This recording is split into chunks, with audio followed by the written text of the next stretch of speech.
Bueno, gracias, Landán, por tu Gracias, exposición. saludos.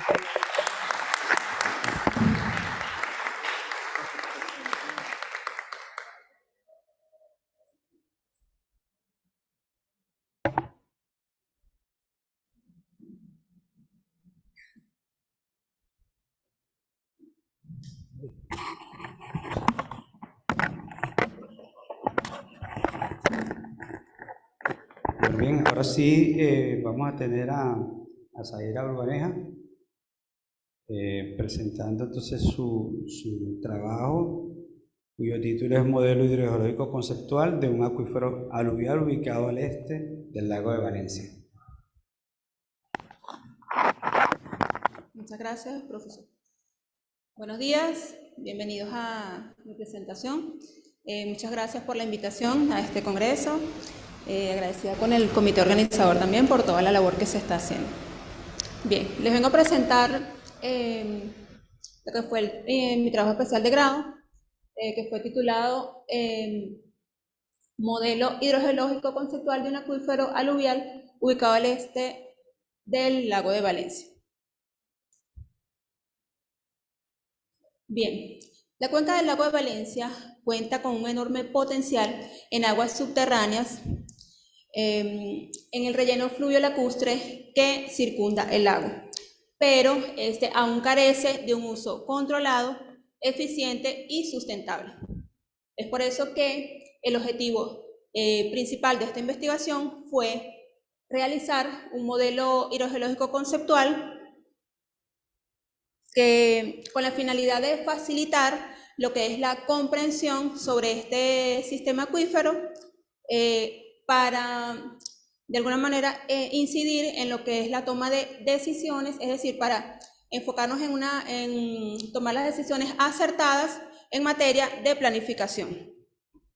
La investigación, el modelo se realizó determinando lo que fue la configuración litológica, determinando cuáles eran las unidades hidrogeológicas, es decir, las unidades que estaban saturadas y las no saturadas, y se determinaron también las direcciones de flujo, asociadas también a las zonas de recarga y de descarga.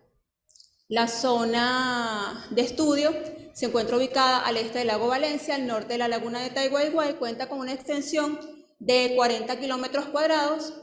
Es un valle que está enclavado entre las serranías del litoral y las serranías del interior. Siguiente.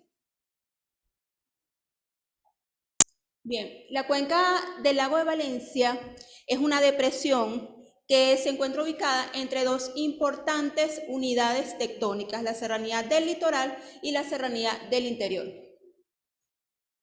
En ellas afloran básicamente la Asociación Metasedimentaria de Caracas y parte de la faja Caucagua-El como se observa en el mapa de fallas activas, se nota que la cuenca está fuertemente influenciada por el carácter estructural. Esto se nota en su carácter rectilíneo. Si nos dirigimos al mapa hidrogeológico de Venezuela, que fue realizado en el año 72, podemos observar que bueno, es una cuenca endorreica, como ya algunos conocemos, que drena sus aguas hacia el lago de Valencia. En la zona de estudio, como se puede observar acá, para este año, para el año 72, la dirección preferente de las aguas subterráneas iban hacia el oeste en dirección al lago. El relleno de esta cuenca fue producto de tres importantes etapas, las cuales estuvieron influenciadas por eventos climáticos y la geomorfología de la zona. Fueron eventos muy particulares, bien marcados. Peters, en el año 68, los describe como Lago de Valencia 1, el cual estuvo caracterizado por inundaciones y fuertes inundaciones y sequías, los cuales contribuyeron a la depositación de sedimentos lacustres. La etapa número 2, la segunda etapa, el lago Valencia 2, estuvo caracterizada por el avance de los conos aluviales. En este caso, la geomorfología de la zona, es decir, las fuertes pendientes, contribuyeron al arrastre de sedimentos de tipo grava, mayormente, y tamaño arena. Sedimentos que constituyen los sedimentos fluviales y aluviales. El lago Valencia 3 estuvo caracterizado por crecidas y retiradas del lago, lo que ocasionó la depositación de una característica muy particular, que son los lentes de sedimentos fluvio-lacustres. Son capas de arena con lentes de arcilla. Bien, sí. La metodología que se aplicó para realizar esta investigación, en primer lugar, fue la recopilación bibliográfica, el darnos la tarea de buscar, hacer ese trabajo de hormiguita, buscar en diferentes entes, como ya se comentaba antes, la información está distribuida en diferentes, en el Ministerio de Aguas, lo que era antes el Ministerio de Ambiente, lo que es Hidrocentro, también tenía muchos datos, pero fueron de difícil acceso. Entonces, bueno, toda esta información se compiló en una base de datos. Seguidamente, para determinar lo que era la configuración interna, se realizó la interpretación de 3 sondeos eléctricos que se realizaron en la zona, una tomografía eléctrica, se interpretaron registros eléctricos que fueron aportados por una empresa privada, fueron en total 11 registros eléctricos, registros litológicos que fueron proporcionados por el Ministerio de Aguas, y el análisis granulométrico de unas muestras de sedimentos que fueron proporcionadas por una perforación de pozo de aguas subterráneas que se realizaba para el momento de la investigación.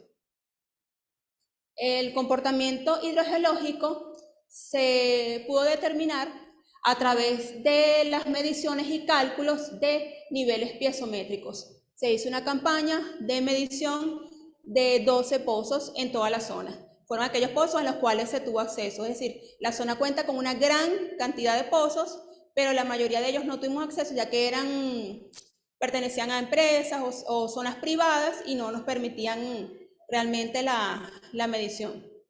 Pero bueno, sin embargo, fueron 12 pozos y fue un aporte significativo para la construcción del modelo. Se calcularon también los parámetros de transmisibilidad y coeficiente hidráulico para determinar de esta manera lo que era el confinamiento, y adicionalmente también se hizo un estudio de vulnerabilidad que se va a conversar en horas de la tarde.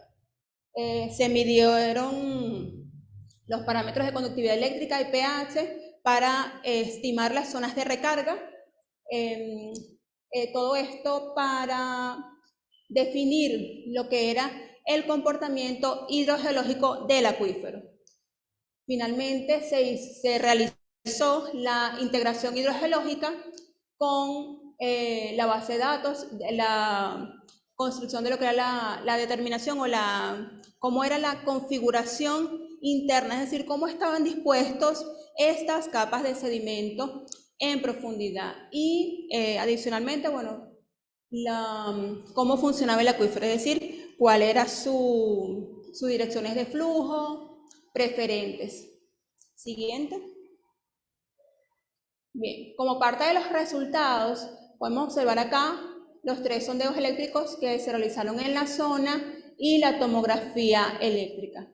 Estos estudios geofísicos, a través de estos estudios geofísicos, se pudo confirmar que en los primeros 30 metros, ya este fue el alcance de los equipos que se tenían a disposición, que fueron facilitados por el INAMED.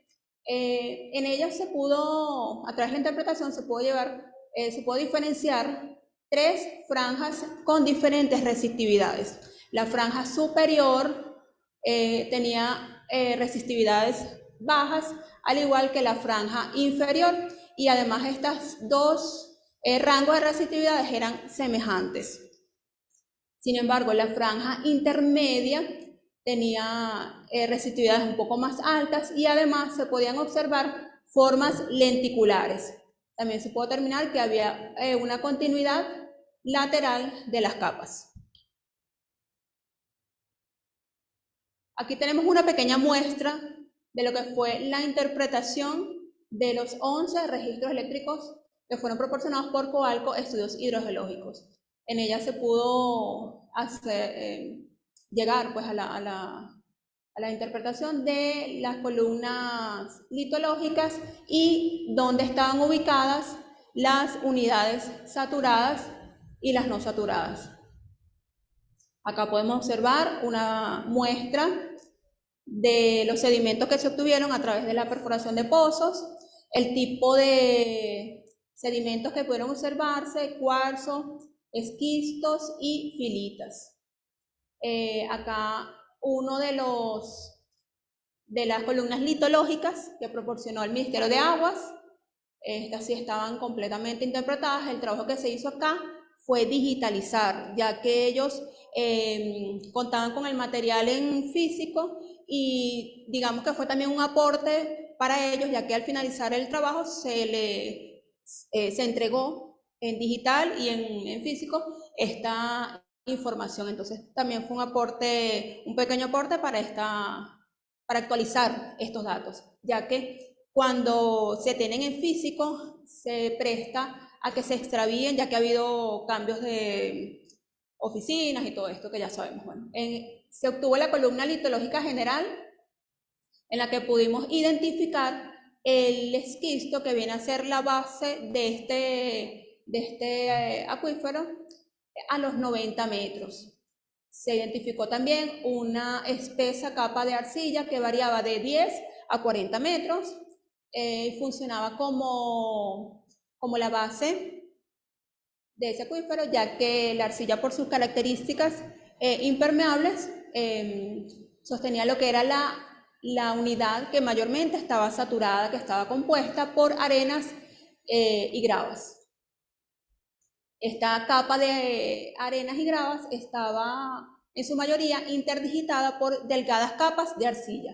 En la parte superior, en la mayoría de las columnas, se observaba el tipo de sedimento de arenas limosas. Siguiente. Se realizaron en la zona de estudio 5 cortes geológicos, de los cuales les muestro 3 que son los más representativos. A partir de estos se pudo realizar el corte general, en el cual se pudieron identificar las 3 etapas del lago de Valencia que fueron descritas por Peters en 1968. Se ubicaba el esquisto aproximadamente a los 80 o 90 metros de profundidad, hacia la zona sureste, que era cerca a las laderas que estaban adyacentes a la zona de estudio, que forman parte de la serranía del interior. Estas eran las filas Corozo y fila Ribaceles. Sobre el esquisto está en contacto con la espesa capa de arcilla, que se pudo observar una continuidad bastante extensa. Subrayarse a esta la capa de arenas y sedimentos gruesos de tamaño grava, la cual era parte de la unidad saturada. Por encima de esta se observaban las capas de grava intercaladas o interdigitadas con pequeños lentes de arcilla, asociados a la etapa Lago Valencia 3. Y la capa más reciente estaba constituida por arenas y arenas limosas. Siguiente. Ok, acá les muestro el mapa hidrogeológico de la zona con los puntos de observación. En ella se puede determinar o se pudo observar, ¿no? Lo que era la dirección preferente del flujo de agua subterránea para el año que se hizo el estudio, que fue las mediciones se realizaron en el 2019. Y podemos ver claramente que la dirección preferente tiende hacia el norte y noroeste. Recuerden que en el mapa hidrogeológico del año 78, si no me estoy equivocando en el año, la dirección era hacia el oeste, en dirección al lago. Entonces pudimos determinar claramente que existe una alteración en esta dirección de flujo. Las isopiezas mayores estaban hacia las zonas de las laderas, que se asociaron a las zonas de recarga con las mediciones de pH y conductividad eléctrica, y las isopiezas menores se identificaron hacia la zona industrial. Entonces, se presume que quizás sea esta actividad antrópica localizada o presionada, ¿no? Influenciada por la zona industrial, la que esté ocasionando, y el crecimiento demográfico de toda esta zona, la que pudiera haber ocasionado esta alteración, esta evidente alteración. Acá podemos observar el modelo hidrogeológico, el cual fue consistente con la regionalización que realizaba Alvarado en el año 79, donde describe que esta es una zona constituida por acuíferos extensos de gran volumen, ¿no? Bastante productivos. Entonces en ella podemos observar lo que eran las capas, las unidades no saturadas hacia la base con arcillas. Pudimos identificar que el esquisto se presentaba estaba en contacto con el aluvión a los 80 metros, y sobre la capa no saturada estaba constituida por gravas y arenas. En algunas zonas se pudo identificar también en la parte, en el tope de esta secuencia, las arcillas que confinaban el acuífero, confinaban los mantos acuíferos en muchas de las zonas. Siguiente.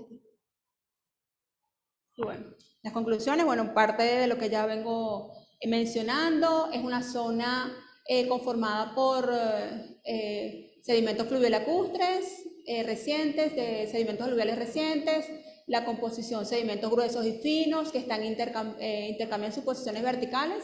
Ellos van variando en espesor y extensión.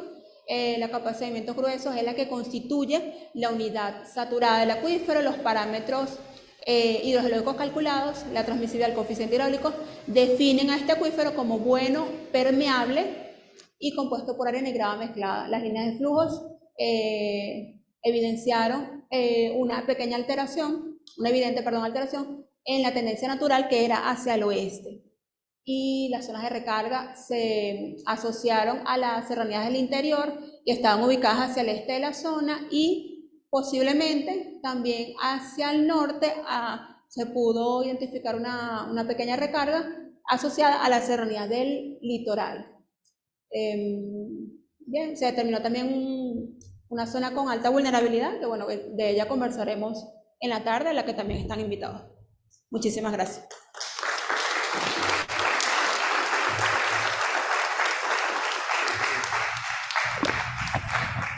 Bueno, gracias, Zaira. No podemos hacer la sesión de preguntas por el tiempo. ¿Okay? Mención especial a las instituciones y empresas por las cuales este trabajo se pudo lograr, y mi correo para cualquier pregunta, bueno, ya que no tuve tiempo de responder. Muchísimas gracias.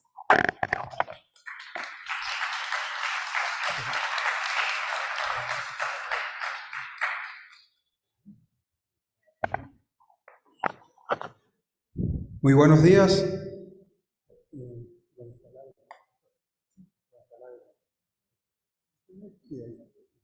Muy buenos días. Tengo el gran honor, ¿verdad?, de presentar ante ustedes, ¿verdad?, esta gran ponencia, charla magistral por el profesor Sebastián Grande, profesor de nuestro departamento de Geología, de la Escuela de Geología, Minas y Geofísica, quien está cumpliendo 85 años de enseñanza en la Universidad de Venezuela, y a quien hemos dedicado este gran congreso. El profesor Sebastián Grande es físico.